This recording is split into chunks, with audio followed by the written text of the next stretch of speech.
गुरु और शिष्य दोनों को कैसे होना चाहिए, सदगुरु कबीर ने कहा है, शिष्य ऐसा चाहिए सर्वस्व गुरु को दे,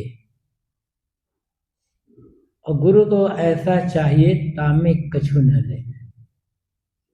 शिष्य को ऐसा होना चाहिए कि अपना सब कुछ गुरु को दे दे, और गुरु ऐसा होना चाहिए उसमें से कुछ न दे। शंकर भगत और गुरुदेव जी के बीच में ऐसा ही रिश्ता था। जब गुरुदेव जी जाते थे शंकर भगत के यहाँ, कभी 6 महीने साल भर में, एक दिन 2 दिन 3 दिन रुकते थे, तब कभी शंकर भगत आते थे और अपने बैंक की पासबुक गुरुदेव के पास रखते, गुरुदेव जी आपका पैसा है पासबुक में, जितना चाहिए जहां चाहिए वहां बता दें घर से कहा। ऐसा कोई भगत मिलेगा अपने बैंक के पासबुक गुरु को सौंपते?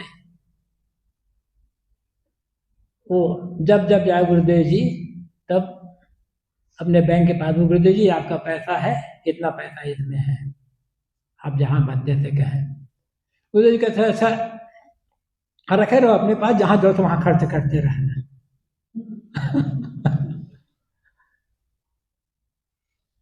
तो शिष्य अपना सब कुछ सौंप देते थे, गुरु उसमें कुछ भी नहीं लेते थे।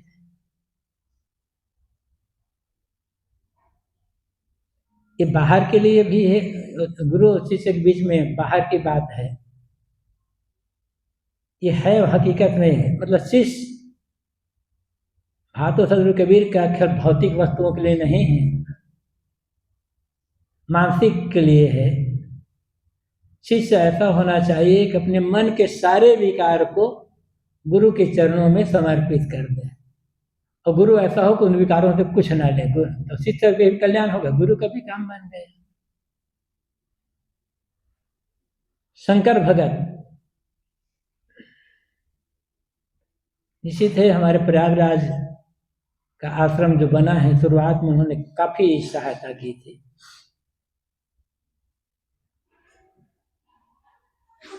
समझ की बात आती है।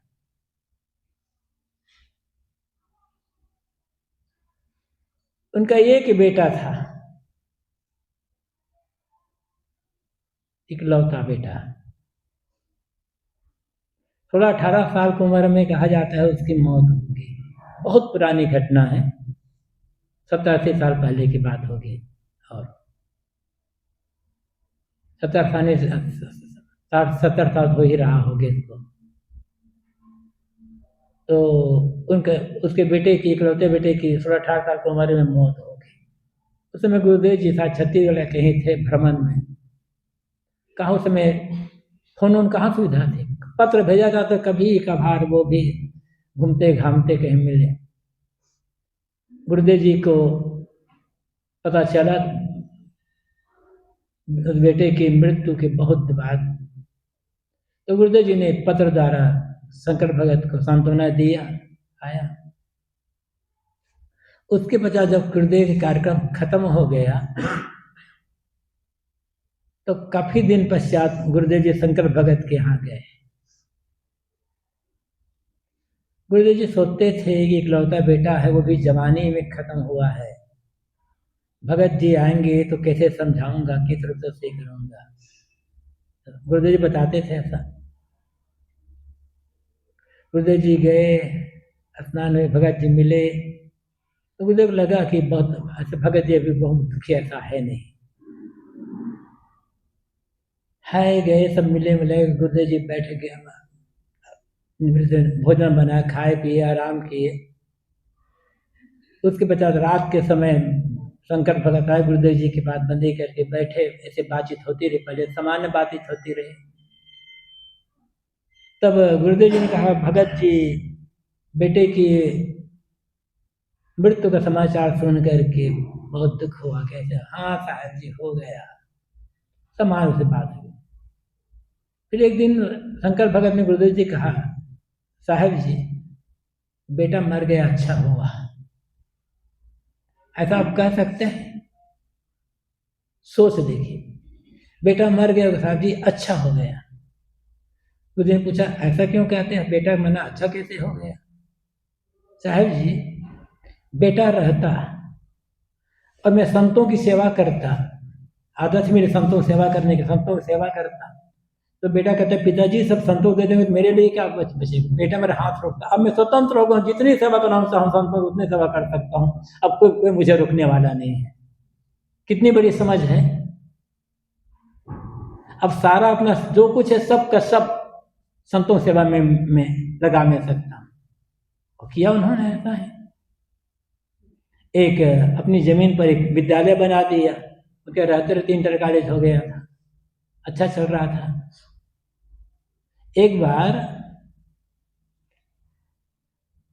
मतलब सरकारी विभाग से, शिक्षा विभाग से कई अफसर वगैरह सब जांच करने के लिए आए। देखे वाले सब जांच किए, तो फिर बैठे तब जलपान व सब पर बातचीत हो रही थी। उसमें शंकर भगत जीवित थे, वही मैनेजर थे। तो जो बड़े अफसर थे उन्होंने कहा कि मैनेजर साहब आपके कितने बच्चे हैं? कि साहब मेरे तो 500 बच्चे हैं। कि 500 बच्चे? ये तो सुना तो था, पढ़ा तो था, 500 बच्चे आपके किससे हैं? तो प्रिंसिपल ने कहा साहब इनका कोई बच्चा नहीं है, ये स्कूल में जितने विद्यार्थी जितने बच्चे पढ़ते हैं उनका अपना बच्चा मानते हैं। तो ऐसी सोच होना ये भी बहुत बड़ी बात है। और ऐसी सोच का जो व्यक्ति होगा उसे दुख नहीं होगा, मानसिक पीड़ा नहीं होगी। सुनना, समझना, दूसरों को बताना ये बड़ा सहज है, किंतु इन बातों को अपने जीवन में उतारना बड़ा कठिन होता है। और विशेषता उनकी भी थी। शरीर बहुत भारी था, 1 क्विंटल से ज्यादा रहे होंगे। लेकिन ऐसे खड़े हो जाते थे और कोई एक आदमी साइकिल पकड़ ले, और साइकिल बैठ गया फिर चला जाता, तो 2-4-6 किलोमीटर साइकिल चलाते चलाते। अंतिम समय उनका प्रयागराज में गुजरा। बीमार पड़ गए थे, पैर के अंगूठे में घाव हो गया था, जिसे गैंग्रीन कहा जाता है, बट बहुत बहुत जल्दी जल्दी बढ़ता है। इलाज चलता रहा, वही मौत हो गई थी। तो हम लोगों ने यमुना में उनके शरीर को प्रवाह कर दिया था। हॉस्पिटल से आश्रम लाए, आश्रम ला कर फिर उधर यमुना में जा कर के वो 81-82 के समय की बात होगी, ये बहुत तब की बात है। यमुना उनके शरीर को प्रवाह कर दिया था। जीते जी भंडारा किया, मरने के बाद भी भंडारा हो गया वन्य प्राणियों को। बात समझ की होती है। गलती बर्दाश्त नहीं करते थे किसी को, छोटे छोटे साधु हैं कि बड़े साधु हैं, उसे नहीं देखते थे, सीधे कह देते थे मुंह पर, निश्चल थे, इसलिए उनके कहने से कोई बुरा भी नहीं मानते थे। निश्चलता, समर्पण भाव और निश्चलता ये बहुत बड़ी बात होती है, चाहे वो बिहारी क्षेत्र के लिए हो, चाहे वो आध्यात्मिक क्षेत्र के लिए हो। और समर्पण भी तभी होगा जब निश्चलता होगी। और निश्चलता तब होगी जब अपना कोई स्वार्थ नहीं होगा।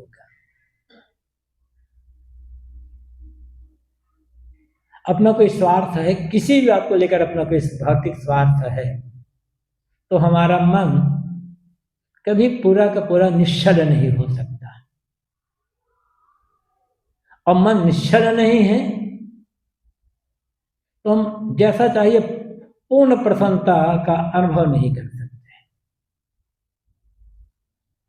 इसलिए कहा गया है ना, तेसा मसो विरजो ब्रह्मलोको न जीव हम निर्तम न माया चेत। निर्मल ब्रह्मलोक उसके लिए है जिसके मन में जिह्मम कुटिलता नहीं है, अंदर झूठ नहीं, और माया छल कपट नहीं है। माया का छल कपट, माया भौतिक पदार्थों के प्रति आकर्षण, उनके लिए छल कपट होता है।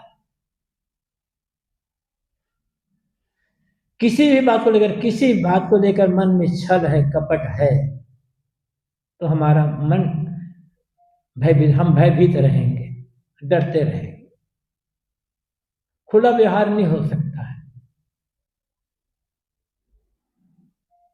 एकदम खुला व्यवहार तभी होगा जब मन में पूरी निश्चलता हो। तो निश्चलता के लिए निस्वार्थ भाव चाहिए। तो जब मन में निस्वार्थ भाव है, निश्चलता है, खुला व्यवहार है, तो भय कहाँ होगा? भय हमारे मन की प्रसन्नता को, हमारे सुख आनंद चिंता को, सब कुछ सोख लेता है। भयभीत आदमी जीवन को जीता नहीं है, घसीटता है बस बेचारा। जीवन का असली आनंद तो निर्भय आदमी है।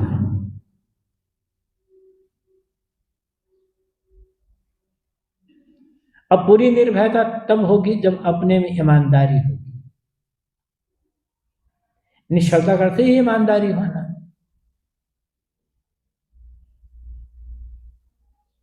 और साथ साथ अपने जीवन में निर्दोषता होगी, तब होगी।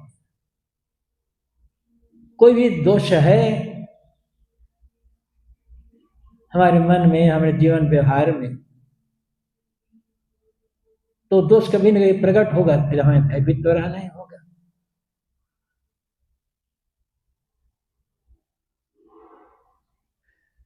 पूर्ण निर्दोष, पूर्ण मतलब निर्भयता, पूरी निर्दोषता में ही आएगी। और गुरुदेव जी ने लिखा है, निर्भयता ही अमरता है। शाश्वत जीवन में एक ही पेज का छोटा सा लेख है। शाश्वत जीवन गुरुदेव जी की पुस्तक है, उसमें एक ही पेज का लेख है छोटा, निर्दोषता ही अमरता है। निर्भयता ही अमरता है।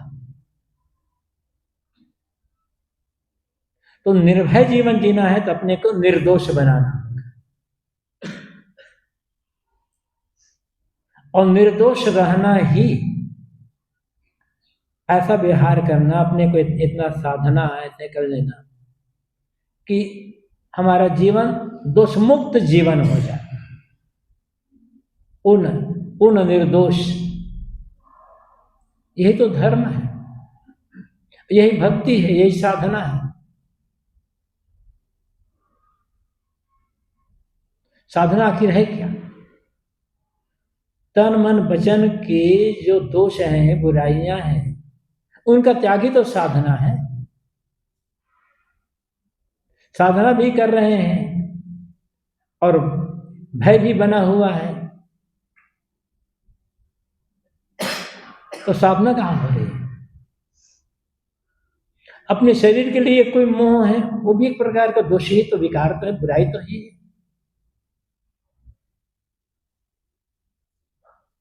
मरने का डर क्यों होता है? क्योंकि शरीर प्रति तादात्म्यता है हमारी, मोह है शरीर के लिए। और शरीर के लिए जब मोह हो जाएगा, तब फिर शरीर को आराम पहुंचाने के लिए, शरीर को पहुंचाने के लिए क्या क्या हम कर्म नहीं करेंगे, और कैसे कैसे गलत व्यवहार और गलत आचरण भी हम कर लेंगे, ठिकाना थोड़े। और शरीर के लिए मोह नहीं रह गया, तब भय कहाँ रह गया?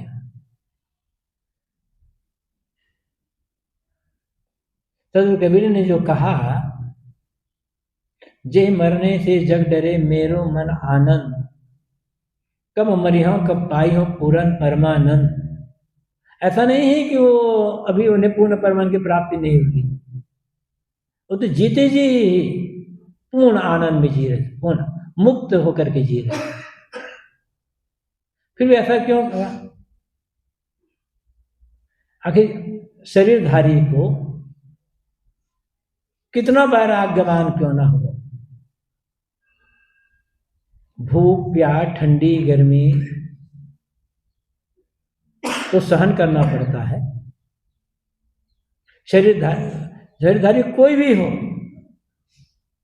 त्यागी से त्यागी वैरागवान महात्मा, कीड़े मकोड़े मच्छर मक्खी उसे तो परेशान करेंगे, मतलब देह धरने का जो दंड है, जो स्थिति, वो तो सहना पड़ेगा। और शरीर ही नहीं रह गया तब शरीर में आने वाले झंझट भी सब खत्म है। ये साखी पढ़ना और कहना बड़ा आसान है, जीना कठिन है। और जीना ही साधना है, जीना ही धर्म है। गुरुदेव जी बताया करते थे ना, नर्मदा चतुर्वेदी प्रयागराज में रहते थे, कई बार आश्रम में आए हैं, प्रयाग विचार गोष्ठी में आए थे, वैसे भी गुरुदेव से मिलने के लिए आते रहते थे। उनके बड़े भाई आचार्य परशुराम चतुर्वेदी वकील थे, बलिया में रहते थे, बलिया उनका घर था। कबीर साहब पर एक निष्ठ विचारक रहे हैं, कई पुस्तकें अपने अपने ढंग से जैसा उन्होंने समझा है। सदगुरु कबीर पर उनकी कई पुस्तकें हैं। वे बीमार पड़े, बूढ़े थे तो बीमार पड़े।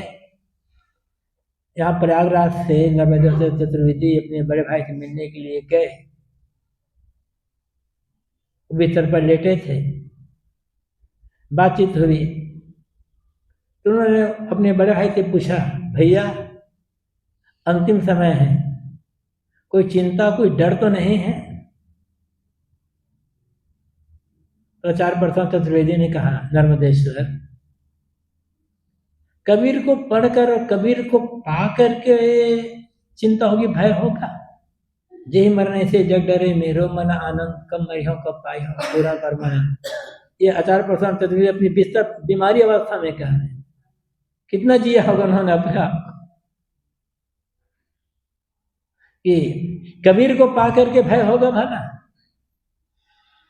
हम लोग तो कबीर साहब, वो तो एक गृहस्थ आदमी थे, वकालत करते थे। हाँ, जितना जरूरत है झूठे मुकदमा वो कभी देते नहीं थे, साफ कह भी देते थे अपने क्लाइंट को, एक गलत है मैं नहीं लूंगा।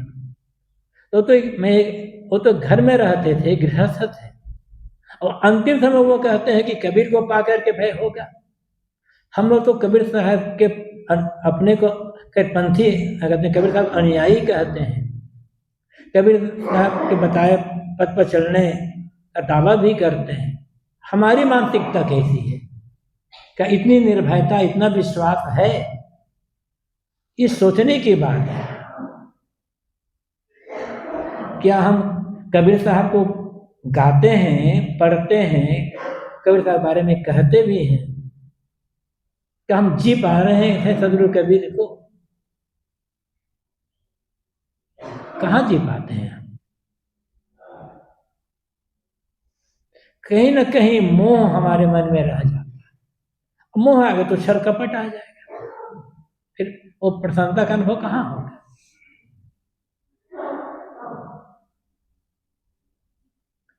सदगुरु कबीर के विचारों को पाने के बाद निश्चित है कि बाहर जो भ्रम अंधविश्वास का भय खत्म हो जाता है।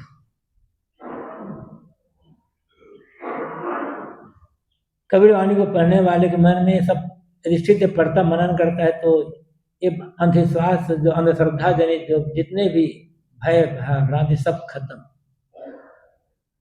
लेकिन साथ साथ जो साहब ने कहा है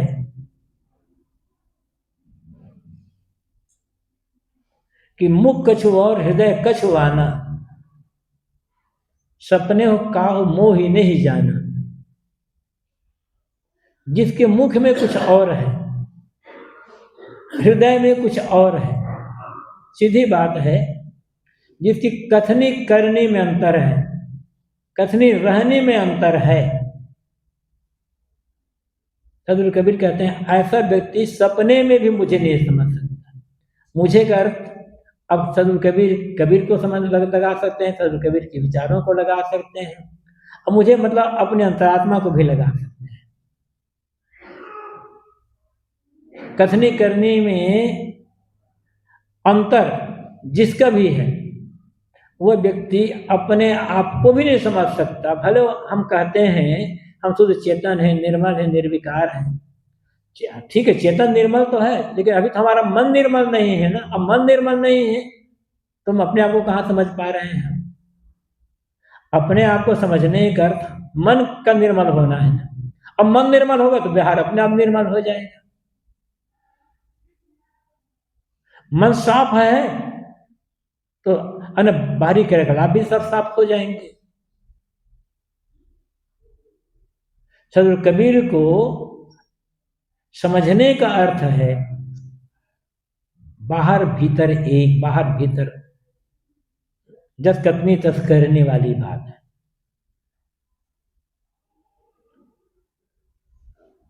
जो साहब ने कहा ना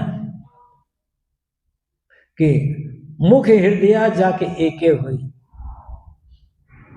कहीं कबीर पद पूछे से। जिसका मुख और हृदय में एक जैसी बात है, जो कहा जा रहा है वो किया जा रहा है। साहब कहते हैं आत्म पद को या मेरे पद को वही व्यक्ति समझ सकता है। निश्चित है कठिनाई, इसमें कठिनाई है। जितना ज्ञान की बातें हम कहते हैं, पढ़ते हैं, सुनते हैं, लिखते हैं, एकाएक वो सारी की सारी बातें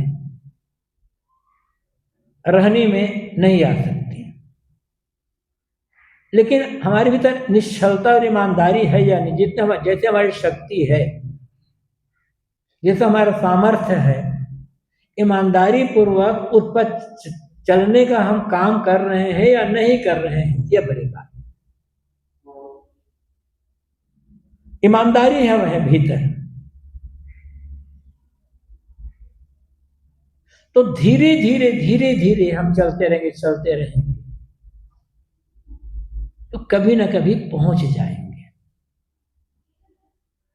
बस चलते रहने का, बीच में रुके ना। जो गुरुदेव जी कहा करते थे, लौटे ना और रुके ना। लौट जाना, साधना को ही छोड़ देना, साधना विरोधी काम करना, फिर वही राग रंग चक्कर में पड़ जाना, मोह माया में उलझ जाना, ये लौटना है। रुक जाना, अरे बहुत दिन हो गए, 2 साल, 4 साल, 8 साल, 10 साल हो गए, मन तो रुकता ही नहीं है, मन तो ठहरता ही नहीं है, मन तो साफ होता नहीं है। ठीक है, साधना छोड़ दी, बिगड़े नहीं, गलत काम नहीं कर रहे हैं, लेकिन साधना छोड़ दी तो अब तो कोई संभावना ही नहीं रह गई, सारी संभावनाएं खत्म हो गई। चलते रहना है, चलते रहना है, चलते रहना है। निश्चित है जिसकी गति तीव्र होगी, जिसमें साधना का प्रबल बल होगा, तो जल्दी पहुंच जाएगा। जैसे योग दर्शन में कहा गया तीव्र संवेगानाम आसन्ना, जिसके मन में तीव्र संवेग है वो जल्दी पहुंच जाएगा। अब तीव्र संवेग नहीं है तब हिम्मत नहीं हारना है, किसी की नकल करने की जरूरत नहीं है। धीरे धीरे कछुआ चाल से चले तो ये पहुंच जाए। एकाएक साधना की गहराई में उतरने का साहस नहीं है। फिर भी बाहरी जो थोड़ा संयम भजन हम कर सकते हैं, ये तो हम करते रहे ना। ये सदगुरु कबीर ने कहा है, उतले रहू परो जनी गहरी मथा सौ की खोया। जितना अपना है, कौन कितना कर रहा है, हमारा कोई साथी है, उसकी बड़ी तीव्र बुद्धि, बड़ी तीव्र समझ है, संवेदनशील है, वह किसी बात को बड़ी जल्दी समझ करके ग्रहण कर लेता, पकड़ लेता है और आगे बढ़ जाता है। उसको देख करके हमें निराश होने की आवश्यकता नहीं। अरे वो तो इतना आगे बढ़ गया, हमसे पीछे आया, हमारे साथ आया, हमसे पीछे आया, वो कैसे बढ़ गया, हताश हो जाएंगे हम तो काम नहीं। ठीक है, वो उनका उनका है, हमारा अपना। धीरे धीरे हम चले, धीरे धीरे हम चलते रहे, चलते रहना हो गया ना, चलते रहने की आवश्यकता है। और ये तभी होगा जब ईमानदारी होगी। जैसे साहब कहते हैं ना, मुख हृदय जाके एक, मुख हृदय में एक जैसे। सदगुरु कबीर की वानियों में इतना जो आकर्षण है, सदगुरु कबीर की वाणी इतने से चोट करती है, भीतर तक अंतर को मस करके रख देते, उसके पीछे क्या है? ईमानदारी पूर्वक कथन। सदगुरु कबीर ने किसी को खुश करने के लिए बात नहीं की, और उन्होंने जो कहा प्रयोग करके कहा, अनुभव करके कहा, इसलिए इतना आकर्षण है, इसलिए साहबानी इतनी चुटीली वाणी है।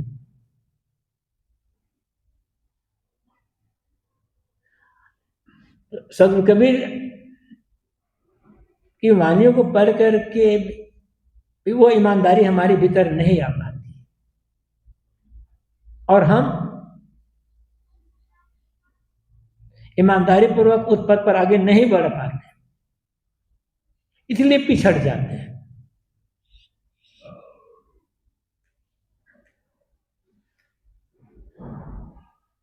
इतनी खरी बात सदगुरु कबीर ने कही, उसके पीछे कारण है निर्दोषता, निष्पक्षता और निर्दोषता। जिसके बारे में कोई पक्षपात होगा वो पूर्ण खरी बात नहीं कर सकता, एकदम खरा सत्य नहीं कर सकता, और कहे हुए तो कोई प्रभाव नहीं पड़ेगा। ये सब तरफ से निष्पक्ष। नाभादाजी महाराज ने जैसे कहा ना, कबीर कानी नहीं राखी नहीं वरना था दर्दन, पक्षपात नहीं बचन, सबन के हित की भाखी का। एक वैष्णव संत को, जानते थे सदगुरु कबीर के विचारों वैष्णव विचारों में अंतर है। एक वैष्णव संत को कहना पड़ा कि पक्षपात नहीं बचन। कबीर साहब ने पक्षपात बात नहीं है, सबन की हित की बात, मुख देखी नाहीन बने कहा, वो मुख देखी बात वो नहीं कर, क्योंकि जो निष्पक्ष है निर्दोष है वो मुख देखी बात क्यों करे। और हमारी स्थिति कैसी है ये हमें समझने की जरूरत है। दूसरे को उस तरफ अंगुली उठाने की आवश्यकता नहीं है। अक्सर हम दूसरे तरफ उठाते रहते हैं अंगुली, अपनी तरफ हमारी अंगुली नहीं उठ नहीं पाती। इसीलिए हमारे मन में पूर्ण निर्भयता नहीं हो पाती, क्योंकि निर्दोष हम अपने आप निर्दोष नहीं बना पाते, कहीं ना कहीं हम चिपक जाते हैं। और जब तक कहा गया कि पूर्ण निर्दोषता और निश्चलता नहीं आएगी तब तक निर्भयता नहीं होगी, और निर्भयता नहीं होगी तब तक जीवन का पूरा आनंद हम ले नहीं सकेंगे। एक ही रास्ता है जो हम कहते हैं तो धीरे धीरे सही उतारने का तो काम करें, ईमानदारी तो हो हमारे भीतर।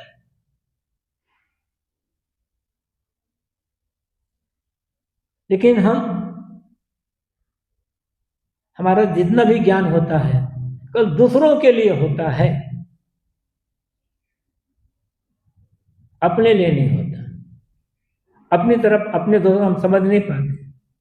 तो महात्मा लोग का उदाहरण दिया करते हैं ना, गुरु ने शिष्य को एक डंडा दिया, बेटा इस डंडा जिधर घुमा दोगे जिस आदमी तरफ, उसके सारी बुराइयां दिखाई पड़ने लग जाएगी। अच्छा उनको ये मिल गया। जो भी आया गुरु के पास मिलने के लिए उधर घुमा देगा, गुरु जी ये दो इसमें दो इसमें दो, यदि गुरु तरफ भी घुमा दिया उनके दो। गुरु ने कहा बेटा तो अपनी ओर घुमाया या नहीं घुमाया डंडा? हम सब तरफ डंडा घुमाना जानते हैं, नहीं जानते हैं केवल अपनी तरफ। सबकी बुराई दिखाई पड़ती है हमको, सबकी बुराई। और बारीक छोटी से छोटी बुराई दिखाई पड़ती है।